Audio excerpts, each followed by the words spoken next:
So hi guys, punta na tayo sa taas. Maglalakad tayo ng ilang kilometro para makita sa ang view sa taas. So yun, pataas. Maglalakad ako pataas. So punta doon sa pinakamagandang view. Part na. So yun, maglalakad kami. Ang ganda ng nature dito sa Susun talaga. Kaya halina at pumunta tayo upang makita ang pinagmamalaki ng Susun talaga. So yun guys, medyo walang hakbang pa, pagod na ako pero kaya pa naman.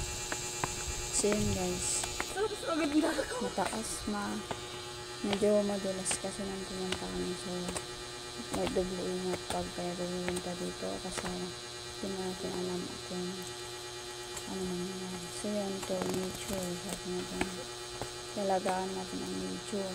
Huwag tayong magtapon ng mga basura sa kung saan. Kasi napaganda pag maayos at malinis ang ating kapaligiran. So guys, sama ko si Steph, nandun na, nauna na, excited. So yun, sumusunod lang ako kay Steph. Medyo dahan-dahan ako sa paglalakad kasi medyo madalas nga yung daan. Ito, ang gandang view, pwede nang picture. So yun na, medyo malayo-layo pa ang lalakarin natin para makita ang pinaka-view ng Susun talaga. Medyo pagod na talaga ako dyan sa park na yan. So yun to, may pwede kang mag-picture, mag-tiktok or what. Pero sana pagpunta dito, Susun talaga. dapat ang alagaan ng kapaligiran para maging maganda, maayos at kaaya-ayang tignan. Yun, muntik pa kami mag-away kay Steph kasi If you truly love nature, if you truly love nature, you will find beauty kaya everywhere.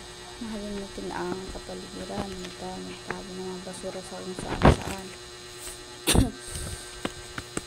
So yun guys, yun, pataas na kami. Pagod na daw si Steph, pero ako yun, hindi pagod na rin ako, pero diretso lang. Medyo naghawak nga ako sa may bakal kasi medyo madulas talaga yung daan. Medyo masakit yung legs ko kasi muntik pa masira yung sapatos ko, yung sinian sunod sa amin. Nahihirapan daw siya maglakad papunta sa taas. Ayun guys, maglalakad pa rin kami, malayo-layong lakbay, tagal-tagal ng step maglakad. Yan, diretso lang punta dun sa taas. So yun, so yung view pakaganda, hindi na, tara na. At pag